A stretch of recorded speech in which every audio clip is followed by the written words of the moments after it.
Igualmente el patógeno va a influir, ¿no? El lugar de la infección, si es que hay vascularización adecuada para poder conseguir una adecuada, un nivel adecuado, ¿no? Del fármaco en el lugar de la infección, la evasión inmunitaria, la formación de biofilms o biopelículas, la virulencia del germen, la resistencia antimicrobiana o resistencia bacteriana, que ahora está mucho más extendida por el uso o mal uso que hacemos de los antibióticos. De igual manera, los efectos van a depender de la dosis, la vía de administración, la frecuencia, ¿no? El costo del medicamento. Entonces, recordaremos pues que son patologías exclusivas de la edad pediátrica, de tal manera que también van a ser determinados fármacos los que se van a usar con más frecuencia. También digamos, una dificultad para los pediatras la ausencia de formas galénicas apropiadas, es decir, la preparación individual de los fármacos, que antes sí se hacía, lo que se llamaba fórmulas magistrales y que ahora no tenemos, y el uso off-label, es decir, se utiliza como mejor le parece al farmacéutico o a la mamá los medicamentos, sin tener en cuenta las indicaciones de la prescripción adecuada y los usos de este medicamento. A eso se denomina off-label. ¿Listo? Entonces, tenemos que tener estos dos principios fundamentales para comprender cómo van digamos, a afectarse la efectividad de los diferentes fármacos. Uno de ellos es la farmacocinética y el otro la farmacodinámica. La farmacocinética es la ciencia que estudia los procesos que va a sufrir el fármaco cuando es administrado en el organismo. En otras palabras, es lo que el organismo le va a hacer al fármaco. A diferencia de la farmacodinámica, que es la ciencia que estudia las acciones y los efectos del fármaco en los procesos biológicos y fisiológicos del organismo. En otras palabras, es lo que el fármaco le va a hacer al organismo cuando se lo administra. Tenemos que tener en cuenta, cuando hablamos de farmacocinética, que en la infancia va a ocurrir cambios fisiológicos que van a impactar o van a influir tanto en la farmacocinética como en la farmacodinámica de un compuesto. Por eso es importante conocer estos cambios o estas variaciones que se producen de acuerdo a la edad. Básicamente, la farmacocinética va a estar influida por la biodisponibilidad del medicamento, la absorción constante, la distribución adecuada del fármaco, la presencia o la integridad de los sistemas enzimáticos para metabolizar el fármaco, la indemnidad del sistema enzimático de la citocromo P450, la indemnidad renal, ¿no? El aclaramiento renal para poder garantizar la eliminación de los productos del metabolismo de estos fármacos, ¿no? Y el tiempo de vida media. Todo esto influye. Veamos en este gráfico que la absorción se inicia en el estómago. Cuando ingerimos el fármaco, va a avanzar hacia tracto digestivo, hacia intestino, donde también se va a producir la absorción principalmente. Pasa al sistema vascular, al torrente sanguíneo, y es por medio del torrente sanguíneo que se va a distribuir en todo el organismo. Llegando pues al lugar donde queremos que ejerce efecto, pero también al resto de los órganos. La eliminación, el metabolismo se va a producir principalmente a nivel hepático. No se olviden del citocromo P450, que es el sistema enzimático que nos va a ayudar a metabolizar e incluso a generar los metabolitos activos de determinados fármacos. Y una vez que se produce este metabolismo hepático, pues vamos a finalmente a tener la eliminación, que puede ser a través de la bilis, ¿no? Lo eliminamos a través de las heces por sistema digestivo, o principalmente a través de los riñones, ¿no? La eliminación en orina. Las moléculas se van a absorber por dos mecanismos, ¿no? El transporte pasivo o difusión facilitada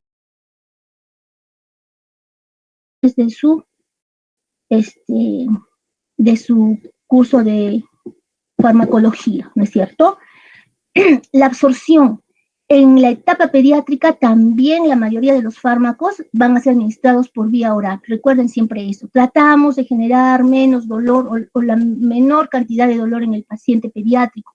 Por eso que utilizamos los jarabes o la vía oral, ¿no? Para la administración. Por ello es importante que ustedes conozcan cómo van a influir en la absorción de estos medicamentos el estado fisiológico, ¿no?, del paciente pediátrico. Vamos a tener en cuenta el pH gástrico. Vamos a tener en cuenta el tiempo que demora el vaciamiento gástrico, que como vamos a ver más adelante, varía de acuerdo a la edad. La adecuada función biliar, la presencia de un peristaltismo gástrico y la adecuada función gastrointestinal. Estos factores van a influir en la absorción de los fármacos. Repetimos, en la etapa pediátrica generalmente utilizamos la vía oral para el tratamiento.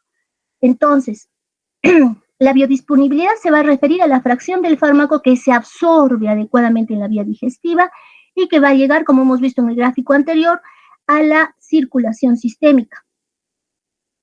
Va a estar afectada por la vía de administración, que puede ser oral, puede ser parenteral, intramuscular, subcutánea, puede ser tópica, etcétera, ¿no?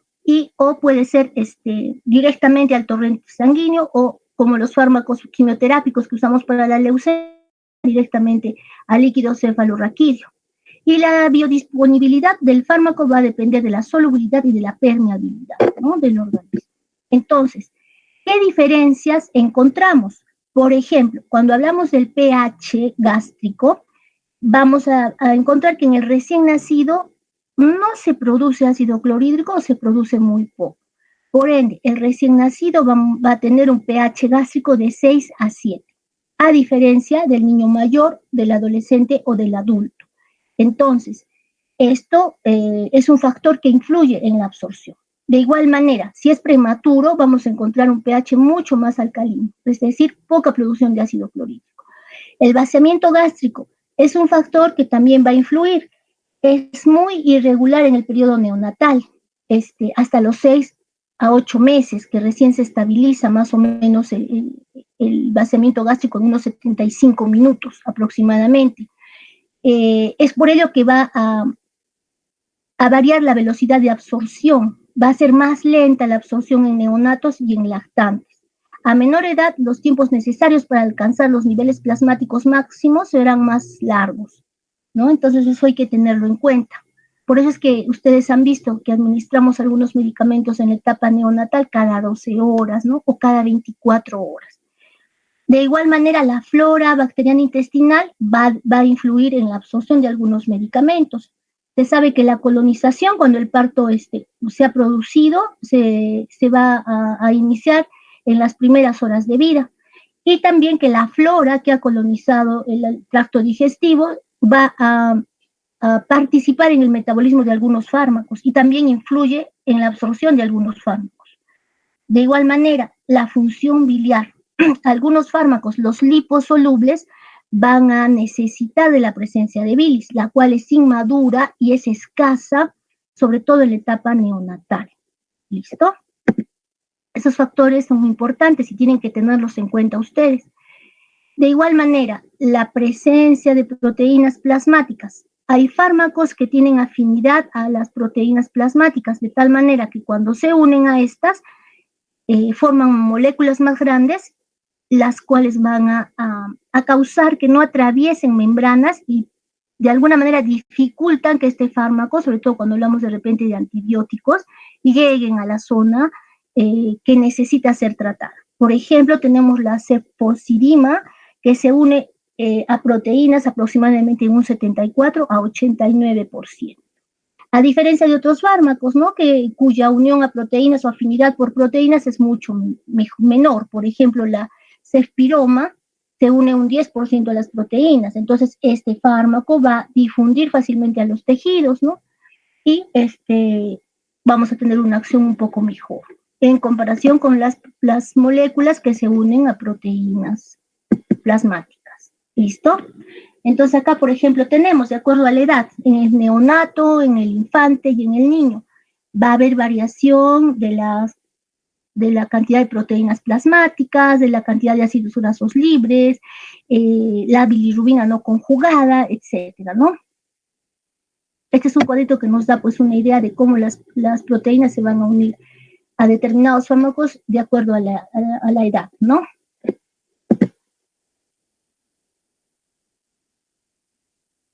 ¿Listo? Ahí. ¿Se ve? Sí cambió, ¿verdad? Sí, ahora, hablando de la distribución, va a haber factores que influyen en la distribución adecuada del fármaco, ¿no? Por ejemplo, el pH, el peso molecular, la liposolubilidad del fármaco y el grado de ionización. Se sabe, por ejemplo, que los fármacos lipofílicos van a tener un volumen de distribución mayor en lactantes, dado que los lactantes tienen mayor cantidad de grasa corporal. No se olviden. Y los fármacos hidrofílicos también tienen mayor biodisponibilidad o distribución en niños. ¿Listo? Entonces, eso también influye en la distribución. El metabolismo de los fármacos. Ya ustedes saben por su farmacología que tiene dos fases. La primera fase en la cual empieza su metabolismo a través del sistema enzimático del citocromo P450, ¿no? El cual va a producir reacción de oxidación, reducción, hidrólisis, etcétera, en el fármaco, formando productos secundarios. Algunos son metabolitos activos y otros son los metabolitos que se van a eliminar. Y la segunda fase es la fase de conjugación, en la cual estos metabolitos parcialmente, parcialmente metabolizados del fármaco, pues van a terminar sufriendo reacciones de sulfatación, glucuronización, acetilación, conjugación, etcétera, aumentando la polaridad de estas moléculas para poder ser excretadas. Entonces, estas moléculas o estos productos del metabolismo de los fármacos se van a eliminar a través de diferentes fluidos, ¿no? Por ejemplo, bilis, que se excreta al contenido digestivo o intestinal y sale con las heces, a través del riñón, se filtra y se van a eliminar en orina, ¿no? Básicamente para que ustedes recuerden cómo es el metabolismo. Y este cuadrito es muy importante para que ustedes comprendan por qué la administración de determinados fármacos se realiza a partir de determinada edad. Por ejemplo, el recién nacido tiene una función biliar y pancreática muy inmadura. El menor de un mes también, ¿no es cierto? Inmadura. A partir del año a los 2 años casi se iguala la función biliar a la del adulto. Entonces ya podrían recibir fármacos, ¿no? De todo tipo. El efecto del paso gastrointestinal por la deficiencia del pH que estábamos mencionando en el recién nacido es muy reducido. En el neonato menor de un mes reducido, y a partir, como dice ahí, del año a 2 años se acerca a la del adulto, ¿no? Entonces el metabolismo, tanto en la fase 1 como en la fase 2 en el neonato están muy reducidos. Y se iguala a la del adulto alrededor del año a 2 años. ¿Listo? La eliminación. Fundamentalmente, la excreción es renal. Se realiza por filtración glomerular, por secreción tubular o por reabsorción tubular. Los fármacos hidrosolubles y los metabolitos inactivos son los que van a utilizar esta vía. Como ven ahí, el fármaco que está circulando en torrente sanguíneo sufre biotransformación enzimática, dando un metabolito que se excreta fácilmente, ¿no? Acá lo tenemos, acá, el metabolito se excreta fácilmente. Y la excreción se realiza principalmente por riñón en orina, vía biliar o entérica, saliendo en heces el producto del metabolismo de este fármaco. También podría darse en determinados productos la excreción vía pulmonar y a través de la glándula mamaria, cuando la mujer está produciendo leche o está en etapa de lactancia, tener en cuenta esto, ¿no? Porque hay algunos fármacos que están prohibidos durante la lactancia materna. También hay excreción en mucha menor cantidad en saliva y en sudor. Entonces, estas son las vías de eliminación. Recordar que el desarrollo de los riñones se inicia en la etapa fetal, ¿no es cierto? Alrededor de las 9 semanas de gestación se inicia la nefrogénesis, ¿no? Y culmina alrededor de las 36 semanas, pero aún es un riñón inmaduro. La tasa de filtración va a ser muy baja, sobre todo si es prematuro. Como ven ahí, de 0.6 a 0.8 mililitros por minuto por metro cuadrado, por 1.73 metros cuadrados. En el recién nacido a término, miren ustedes cómo mejora de 2 a 4. Es grande, ¿no? La diferencia. Y se completa o se iguala a la función del adulto alrededor de los 2 años. No se olviden respecto a la maduración del ritmo. Entonces, este cuadrito les proporciona un resumen, ¿no es cierto?, de estos parámetros que influyen en el metabolismo, en la farmacodinamia y en la farmacocinética de los medicamentos, ¿no es cierto? Vean ustedes, el prematurito tiene menor grasa corporal, 3%, tiene mayor área de superficie corporal para el peso, tiene poco o no tiene ácido gástrico. Su hígado va a tener bajo contenido del sistema enzimático del citocromo P450, prácticamente 30 a 60% de lo que tiene un adulto. Entonces el metabolismo también va a ser más lento, ¿no es cierto? El riñón tiene baja tasa de filtración glomerular, también la excreción va a estar afectada por estos factores. En el recién nacido de igual manera, ¿no? El pH de 4 a 6, miren ustedes, el vaciamiento gástrico va a durar en el lactante menor de 1 año 75 minutos. Y recién cuando tiene 2 añitos el pH gástrico va a ser de 1.5 a 3.5, o sea, un pH ácido, ¿no? Entonces, estos factores, nuevamente les recalco, influyen en la farmacocinética y farmacodinamia de los medicamentos, ¿no? De los fármacos.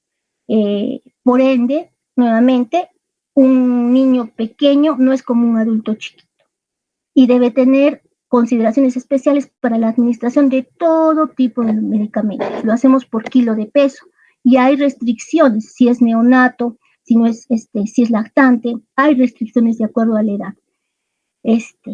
¿Qué más les quería recordar acá?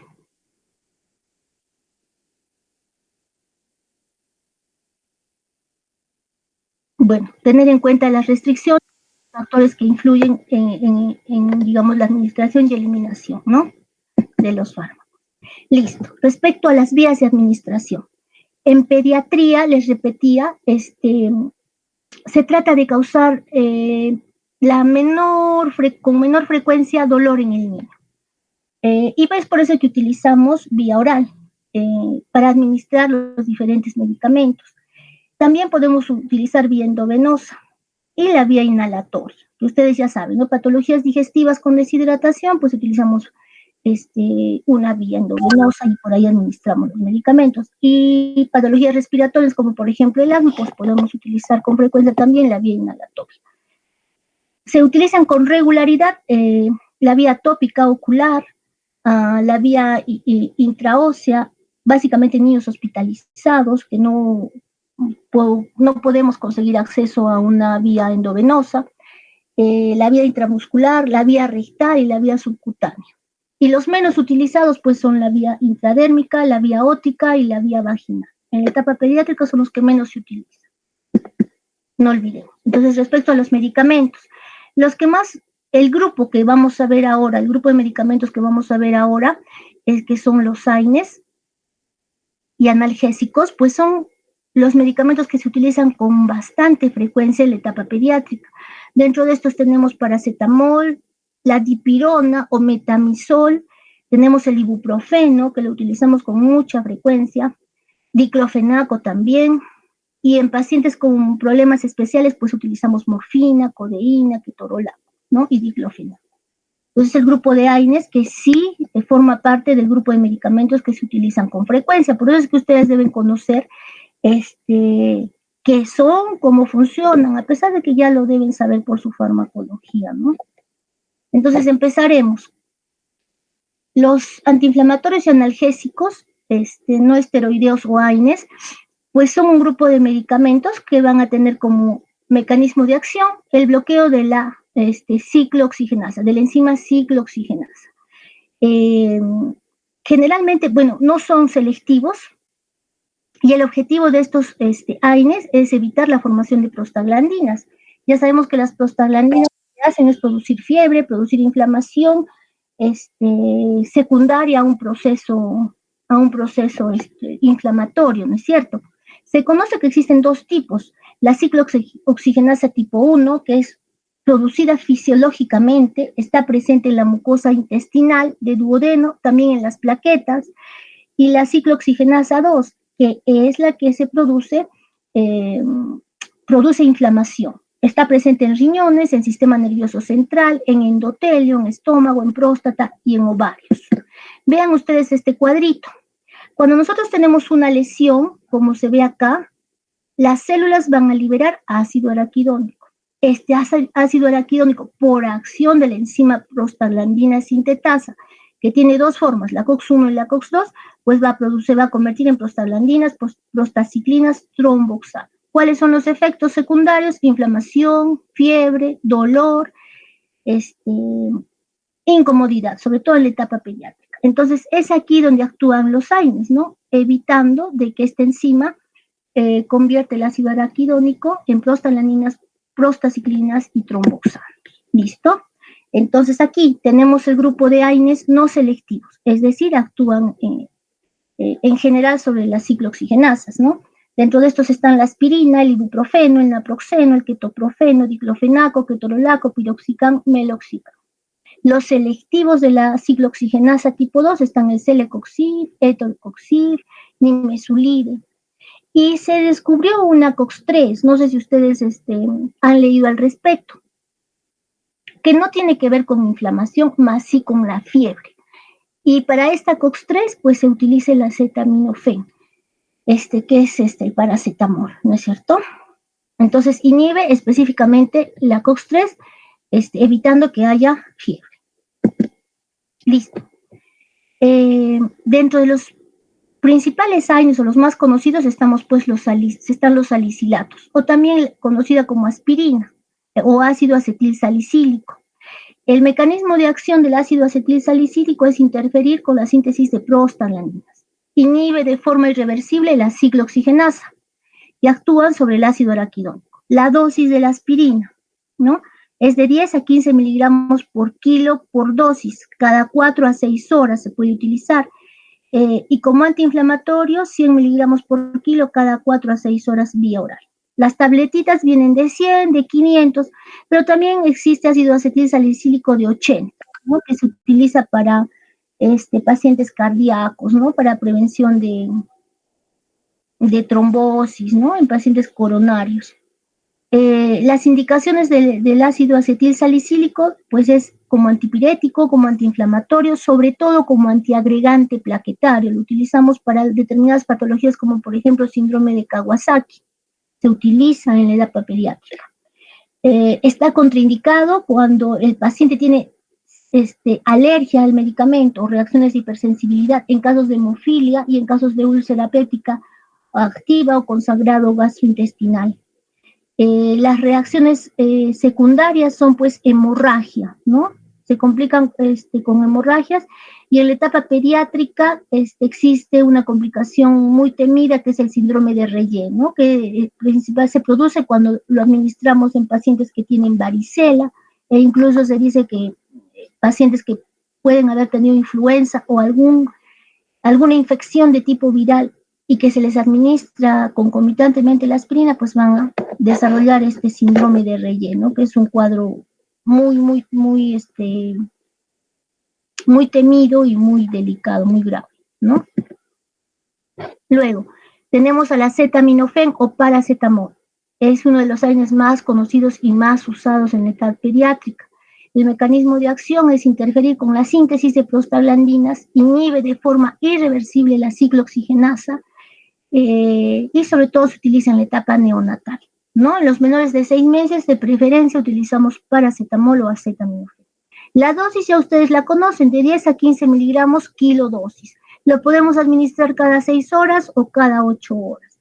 De acuerdo a la presentación, tenemos presentación en gotitas, que viene el goterito de 100 miligramos por mililitro. Ya saben que 1 mililitro equivale a 20 gotitas. Tenemos las presentaciones en jarabe, que vienen de 120 y de 160 miligramos por 5 mililitros. Tenemos también tabletitas. Las pediátricas, hay tabletitas de 80 miligramos y las tabletas para niños más grandes de 500. También vienen en sobrecitos, pero esas presentaciones me parece que no existen acá, ¿no?, los sobrecitos. Y sí tenemos más bien la presentación endovenosa. Viene frasco ampolla de 500 miligramos, de 10 miligramos por mililitro, y esa se aplica vía endovenosa. Tiene la indicación como antipirético y como analgésico leve para dolores leves a moderados, ¿no? Está contraindicado en pacientes que tienen hepatopatías, ya que su metabolismo es hepático. Las reacciones adversas, hepatotoxicidad principalmente. Recordemos que el metabolismo del paracetamol es a nivel hepático. Y también alteraciones renales nos puede producir. Listo, estas son las presentaciones para que las conozcan. En el Ministerio de Salud de nuestras postas tenemos la forma, la primera, que es el paracetamol de 120 en 5. En las clínicas tenemos el Panadol. El Panadol viene de 160, este es el jarabe de 160 en 5 mililitros, y las gotitas que vienen de 100 miligramos por mililitro.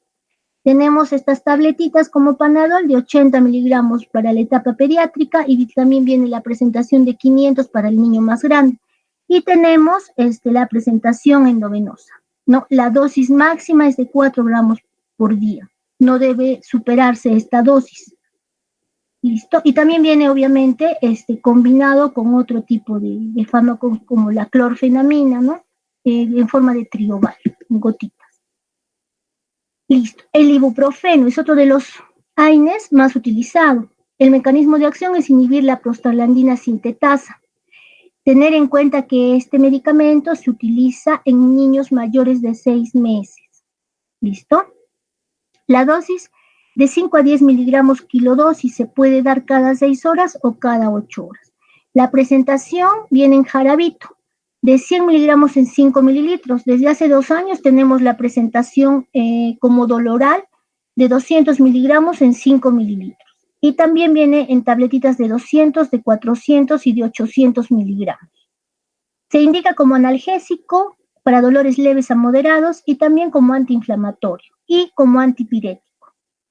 Está contraindicado si el paciente tiene reacción de hipersensibilidad al fármaco. De preferencia no dar durante la gestación y la lactancia, se recomienda no utilizarlo. Las reacciones adversas puede producir rash cutáneo, fotosensibilidad, molestias gástricas por irritación de la mucosa, por gastritis y también nefropatías. Hay algunos reportes de la Asociación Española de Pediatría que reportan que ha habido casos de insuficiencia renal aguda con una sola dosis de ibuprofeno. Para administrar este fármaco tenemos que estar seguros que el paciente está bien hidratado, porque su eliminación es renal. Entonces, tiene que estar bien hidratado. No lo daríamos, por ejemplo, en un paciente que está con diarreas y está deshidratado. De preferencia usamos paracetamol para ese tipo de pacientes en vez de utilizar ibuprofeno. Listo. A ver, estas son las presentaciones. Como les comentaba, este es el Doloral. La presentación es de 100 miligramos por 5 mililitros, Doloral. Y ha salido hace 2 años la presentación de 200 miligramos en 5 mililitros. Hay otras marcas, ¿no? Ibuprofeno, de acuerdo al laboratorio, este es en tabletitas, hay ibuprofeno de 800, este en naranjita es de ibuprofeno de 400, el que tenemos en el MINSA, ¿no? Entonces en tabletas y en jarabes. Listo. La dipirona o metamisol. Como ya lo comentamos en la clase anterior, el metamisol es también un AINE que reduce la síntesis de prostaglandinas proinflamatorias, inhibiendo a la enzima prostaglandina sintetasa. Ese es su mecanismo de acción. La dosis del metamisol varía de 15 hasta 25 miligramos kilodosis. También lo podemos administrar cada 6 o cada 8 horas. La presentación viene en gotitas de 500 miligramos por mililitro. La presentación antes era de 400 por mililitro, pero ahora la presentación ha subido de 500 miligramos a 1 mililitro, ha subido la concentración. Viene también la presentación en jarabe de 250 miligramos por 5 mililitros, tabletitas de 500 miligramos y en ampollas, 1 gramo en 2 mililitros. Entonces, respecto a los fármacos, tenemos que conocer la presentación para poder hacer el cálculo, ¿no? Vamos a ver más adelante la regla de 3. El metamisol está indicado principalmente como antipirético. y es analgésico para dolores de tipo moderado a severo. Lo utilizamos incluso en dolores producidos por fracturas que son muy intensos. Entonces tiene buen efecto analgésico. Está contraindicado si el paciente tiene alergia al fármaco, ¿no? En casos de urticaria. Produce agranulocitosis, produce hipotensión. Recuerden, les explicamos que el mecanismo de acción del metamizol es vasodilatación. Entonces, al causar la vasodilatación rápida, lo que va a producir es una baja de presión. Entonces, si tengo un niño hipotenso, trataré de no darle metamizol como antipirético o para el dolor, ¿no? Porque va a agravar la hipotensión.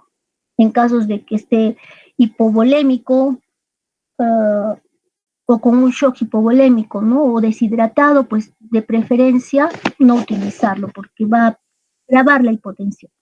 La dosis máxima del fármaco es de 4 gramos por día. Estas son las presentaciones, las más conocidas son estas marcas, ¿no? El Repriman, este es en gotitas, esta es la presentación antigua, dice 400, pero ahora viene de 500. Este es Antalgina, al igual que el Repriman, viene de 255, las tabletitas de 500 miligramos, ¿no? Y en ampolla de 1 gramo por 2 mililitros. Esas son las presentaciones. Tienen que aprenderlas porque es lo que más van a usar de repente cuando se vayan a hacer su serum o en sus pacientes.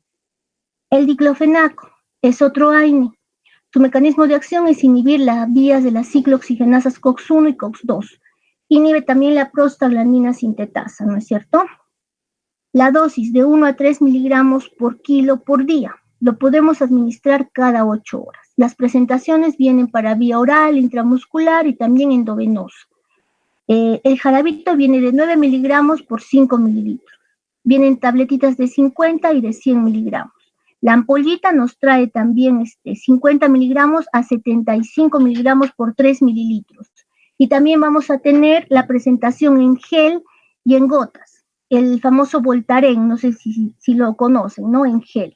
También hay gotitas oftálmicas, ¿no? De diclofenaco. Está indicado como antiinflamatorio, como analgésico en dolores moderados a severos, ¿no? Tiene un poco más de efecto analgésico y antiinflamatorio. Las contraindicaciones, igual que los otros medicamentos, hipersensibilidad, la presencia de úlcera péptica. Reacciones secundarias, puede causar cefaleas, puede causar eritemas en el lugar de la aplicación, puede causar elevación de transaminasas hepáticas y también algunas molestias gastrointestinales, ¿no? Gastritis. Estas son las presentaciones, viene como Dicloca de 9 miligramos por 5 mililitros, tabletitas de 50 miligramos, las ampollitas vienen de 50 y de 75 miligramos, y esta es la presentación en gel, ¿no? Acá dice diclofenaco, esta es la genérica, el Voltaren es la otra presentación comercial. Listo. También tenemos opioides que podemos ir y aplicamos, administramos también en la edad pediátrica. Dentro de estos, los más usados son pues la codeína, que la dosis viene a ser de 0.5 a 1 miligramo por kilo cada 4 horas en el menor de 50 kilos y de 30 a 60 miligramos cada 4 horas en el mayor de 50 kilos. La morfina es un opioide que se utiliza para el tratamiento de dolores muy intensos. Lo podemos utilizar en niños pequeños. La dosis en menores de 50 kilos, podemos poner bolos de 0.1, 0.2 miligramos por kilo cada 2 horas, o se administra en infusión para dolores intensos, ¿no? De 0.03 miligramos kilo hora. En el mayor de 50 kilos utilizamos bolos de 4 miligramos cada 2 horas y la dosis de infusión es 0.8 a 10 miligramos por hora, ¿no? Para dolor crónico principalmente, ¿no? La vía oral, utilizamos 0.3 miligramos por kilo cada 3 o 4 horas. Hay presentaciones de liberación sostenida, calculamos de 20 a 35 kilos. Si el paciente tiene este peso, le vamos a dar de 10 a 15 miligramos cada 8. Y si el paciente pesa entre 35 y 40 kilos, de 15 a 30 miligramos cada 8. Y si pesa más de 50, le damos la presentación de liberación inmediata a dosis de 15 a 20 miligramos cada 3 o 4 horas. Y si es la presentación de liberación sostenida, de 30 a 45 miligramos. Nuestras dosis ya ustedes las pueden encontrar en sus libros de prescripción. Son fármacos que utilizamos principalmente en hospitalización o en pacientes que tienen crónico, ¿no? El fentanilo, ustedes lo conocen, lo utilizamos como sedante, ¿no es cierto? Básicamente el uso es cuando el paciente está intubado, ¿no? Como sedante. Es el uso más frecuente que le damos al fentanilo. Entonces se coloca bolitos de 0.5 a 1 microgramo por kilo cada 1 a 2 horas, y si lo vamos a colocar en infusión, 0.5 a 2 microgramos kilo hora. Se puede poner bolitos en el mayor de 50 kilos, de 25 a 50 microgramos cada 1 a 2 horas, y si es en infusión, 25 a 100 microgramos por hora. Y el tramadol, que también es un buen analgésico, es un opioide. La dosis en el menor de 50 kilos, de 1 a 1.5 miligramos kilo día, y en el mayor de 50 kilos, 50 a 100 miligramos cada 6 o cada 8 horas. También se puede administrar vía oral, la dosis está aquí, 50 a 100 miligramos cada 6 a 8 horas. Y si es la presentación de liberación sostenida, 100 miligramos cada 12. Eso para conocimiento de ustedes, que en la práctica o cuando ustedes atiendan no van a usar mucho estos medicamentos, ¿no? Estos necesitan recetas especiales y se utilizan para patologías también especiales, generalmente en hospitalización. Importante, por favor, que recuerden, ¿no es cierto? Cuando nosotros dosificamos un medicamento, si no lo sabemos hacer bien, podemos causar daño en el paciente pediátrico, podemos causar hasta una insuficiencia renal, ¿no? O una insuficiencia hepática. Comentarles el caso, ¿no? De la semana pasada les contaba a los chicos del grupo que hemos tenido una paciente operada en la cadera de 10 kilos que le pasan 1 gramo de paracetamol endovenoso por error. Entonces a eso se llama error de dispensación. Perdón, error en el cumplimiento, en la administración, ¿no? Ha habido un error al momento de administrar el medicamento, no se cumplió con la indicación del médico y aparentemente ha habido ahí un error. Entonces, podemos causar daño si no tomamos en cuenta estos factores, ¿no?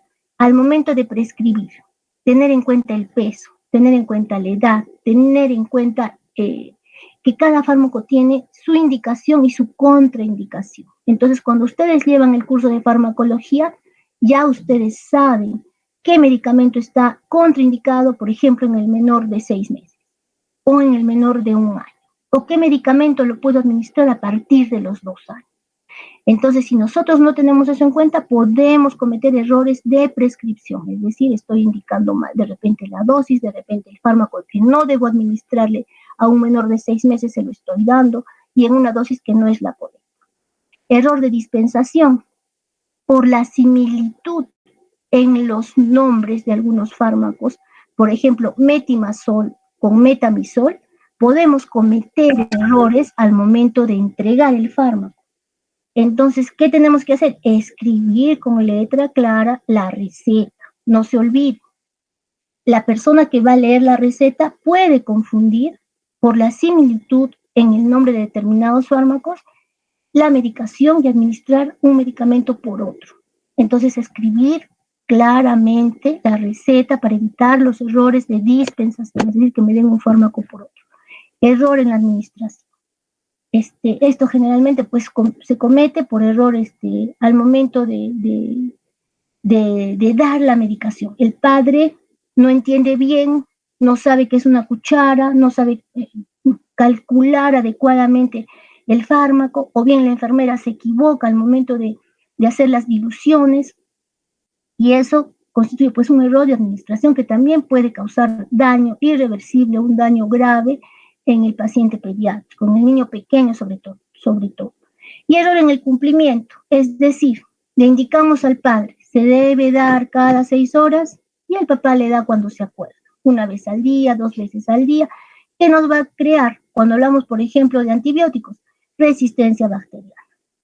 o que el paciente no mejore, ¿no? Entonces, estos errores tenemos que evitarlos al momento de realizar nuestra prescripción a nuestros pacientes.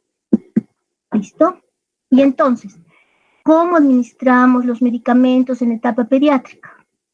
Básicamente, en la receta lo podemos hacer en mililitros o en cucharitas. Cuando el bebé es pequeñito, preferimos hacerlo en mililitros.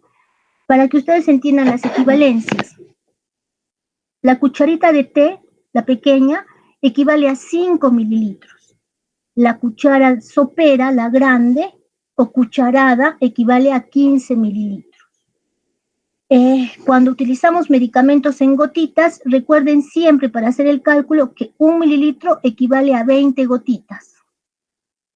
A 20 gotitas, ¿ya? Y cuando hablamos del porcentaje, para poder hacer bien el cálculo, producto al 1% significa que tiene 1 gramo en 100 mililitros. Producto al 10% tiene 10 gramos en 100 mililitros. Y al 50%, 50 gramos en 100 mililitros. Los diferentes medicamentos vienen también con sus vasitos dispensadores. Vean ustedes los diferentes modelitos. Hay vasitos grandes y más pequeñitos. Y todos tienen medidas, ¿no? Miden 2.5, 5, 7.5, 15, 20, ¿no? Entonces, también tenemos la facilidad de tener estos recipientes, ¿no? Estos vasitos para poder administrar al niño la cantidad que nosotros le calculemos, ¿no? Del jarabito sobre todo. Entonces, ¿cómo hacemos el cálculo? Fundamental que ustedes conozcan 3 cosas para poder hacer una buena dosificación. En primer lugar, la dosis. Si yo no sé la dosis, no voy a poder prescribir adecuadamente. ¿Listo? Segundo, importante también conocer la concentración de la presentación. Le voy a dar, por ejemplo, un paracetamol de 120 o le voy a dar un paracetamol de 160. O es una amoxicilina de 250 o es una amoxicilina de 400. Es importante conocer la concentración de la presentación que le voy a dar a mi paciente. Y en tercer lugar, conocer el peso. Teniendo estos 3 elementos al tanto, pues vamos a poder prescribir adecuadamente. Entonces, para ejemplo, vamos a trabajar con el paracetamol. Como dijimos, la dosis es de 10 a 15 miligramos kilodosis. Y vamos a utilizar la presentación del Ministerio de Salud, miligramos en 5 mililitros. ¿Ya? El peso del paciente, acá no se nota, pero dice 10 kilos. ¿Ya? 10 kilos pesa este paciente. Entonces, hago mi regla de 3 simple, que es lo que usamos mayormente. Esta es la regla de 3 simple.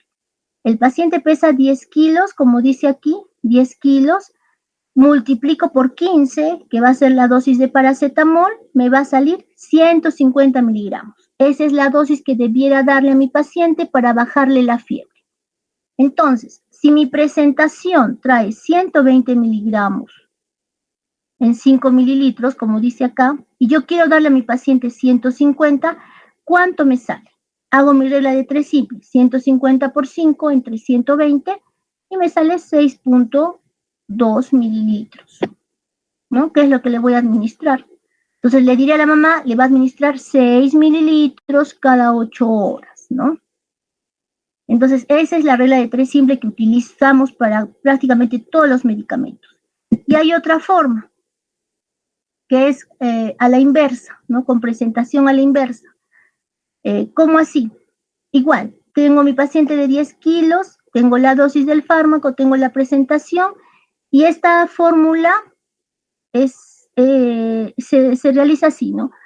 Dosis por peso por mililitros entre miligramos. Entonces, si la dosis que le quiero dar es 15, el peso es 10, y la presentación del jarabe es 120 en 5, entonces 5 mililitros entre 120. Y me va a salir la misma cantidad.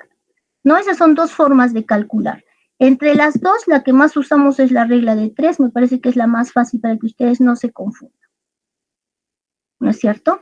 Entonces, así calculamos para todos los fármacos, ¿no? Sobre todo estamos viendo lo de la vía oral.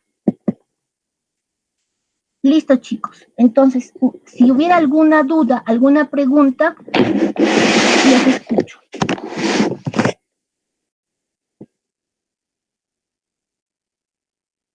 Doctora, ¿por qué en los países desarrollados ya no están utilizando el metamizol, pero aquí sí lo seguimos utilizando? No se utiliza desde hace muchos años por los efectos secundarios, ¿no? Estamos hablando de que por ejemplo, baja la fiebre causando vasodilatación marcada, entonces produce hipotensión.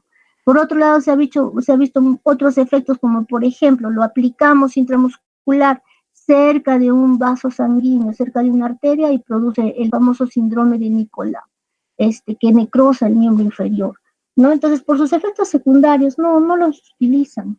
En América del Sur sí, todavía lo estamos utilizando. Pero en países, digamos, Norteamérica, Europa, ya está prohibido, no se utiliza. Y hay muchos fármacos, ¿no? Que de igual manera seguimos utilizando, porque somos países de tercer mundo, ¿no?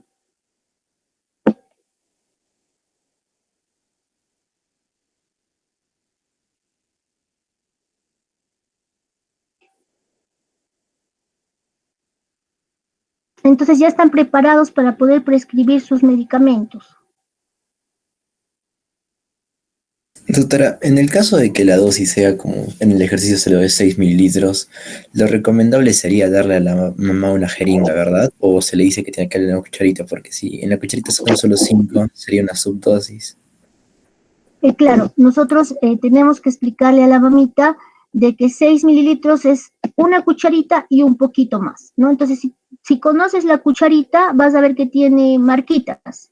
Dice 2.5, dice incluso un cuarto de cucharita que equivale a 1.25, 2.5 y 5. La cucharita tiene esas marquitas. Entonces, podrías decirle, le da una cucharita y un cuarto. O lo más, digamos, recomendable para que no se confunda, es decirle, se compra una jeringa de 10 mililitros y le absorbe el jarabe hasta el número 6 y le damos 6 mililitros cada 8, que es lo que yo hago, por ejemplo, ¿no? Para facilitarle a la mamá y que no se confunda, ¿no? Y sobre todo si el bebé es pequeñito, si tiene 3 mesecitos, 4 mesecitos, de preferencia con jeringuita, porque tenemos que evitar la mala administración, o sea, que le den exceso, que le den déficit, ¿no?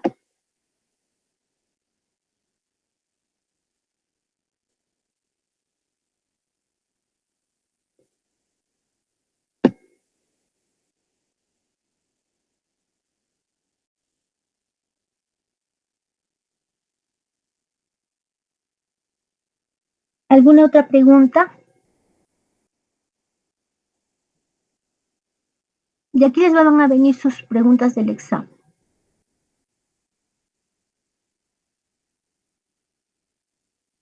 ¿No hay más dudas? Creo que está claro, ¿no? Ustedes ya han hecho su farmacología, es básicamente un recuerdo, y lo único que tenemos que reforzar es la forma como vamos a calcular las dosis de nuestros medicamentos, nada más. ¿Está bien? Entonces, chicos, pedirles nuevamente disculpas por haber postergado la clase el día de ayer. ¿Podríamos hacer el día 16 la clase que nos falta? ¿Hay disponibilidad de aula?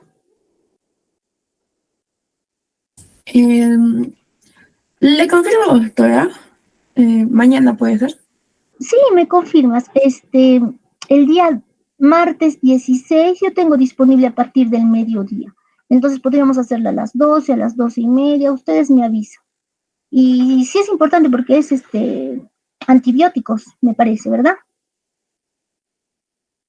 Sí, doctora. Supuestamente el aula va a estar libre, pero de todas formas le voy a confirmar mañana.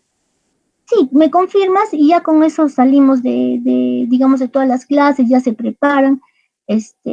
Mejor es hacerlo presencial. Yo de verdad prefiero hacerlo presencial porque ustedes aprenden mejor, interactuamos mejor también en la clase. Espero entonces que me confirmes. Ya, yo estoy disponible el día 16 y espero que vayan todos porque solo veo a 10 personas. ¿Están los chicos de mi grupo? Edgar, Sí, Iris, sí, doctora, buenas noches. buenas noches. Y su otro compañero, ¿cuál era su nombre? Disculpen. ¿Está también Gary? Creo que no está, ¿verdad? Bueno.